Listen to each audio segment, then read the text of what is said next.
ফের নয়া বিতর্কে বিশ্বভারতী। এবার বিতর্কে বিশেষ চাহিদা সম্পন্নদের নিয়ে আলোচনা সভা ও সাংস্কৃতিক অনুষ্ঠান, যেখানে প্রথা ভেঙে রিমিক্স রবীন্দ্রসঙ্গীত চলল। হলো রাম ভজনা। কেউ শারীরিক, কেউ বা মানসিকভাবে বিশেষ চাহিদা সম্পন্ন পড়ুয়া।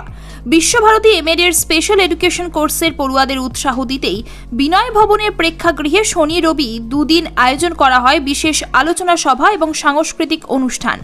অভিযোগ, আদতে যাদের অনুষ্ঠান তারাই ডাক পেলেন না, পরিবর্তে বিশেষ চাহিদা সম্পন্ন পড়ুয়াদের বাদ দিয়ে অন্যরা প্রথা ভেঙে পরিবেশন করেন বিকৃত রিমিক্স রবীন্দ্রসঙ্গীত এবং হিন্দি গানে রাম অযোধ্যার ভজন।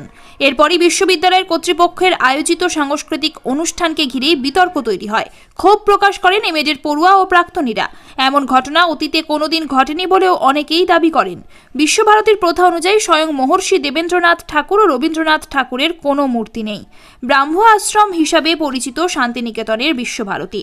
এখানে কোনো দেবদেবীর নামে জয়গান অথবা রবীন্দ্রসঙ্গীতের রিমিক্স ব্যবহারে আপত্তি রয়েছে। দেশের আর 5টি বিশ্ববিদ্যালয়ের চেয়ে সম্পূর্ণ আলাদা রাজ্যের একমাত্র কেন্দ্রীয় বিশ্ববিদ্যালয়।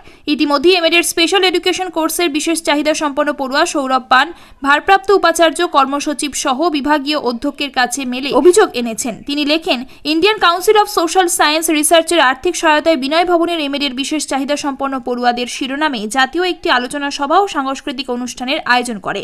সেখানে প্রায় 13 জন বিশেষ চাহিদা সম্পন্ন পড়ুয়াকে বঞ্চিত করা হয়েছে বলেই অভিযোগ। অথচ বিনয় ভবনের শিক্ষা বিভাগের সহকারী অধ্যাপিকা সরিতা আনন্দ তাঁর নামে মামলা চলছে এবং প্রতিবন্ধী পড়ুয়াদের হেনস্থার অভিযোগ রয়েছে, আর তাঁকেই সমস্ত অনুষ্ঠানের দায়িত্বভার দেওয়া হয়েছে। ঊর্ধ্বতন কর্তৃপক্ষ ব্যবস্থা গ্রহণ না করলে আগামী দিনে বৃহত্তর আন্দোলনের ডাক দেবে প্রতিবন্ধী পড়ুয়ারা।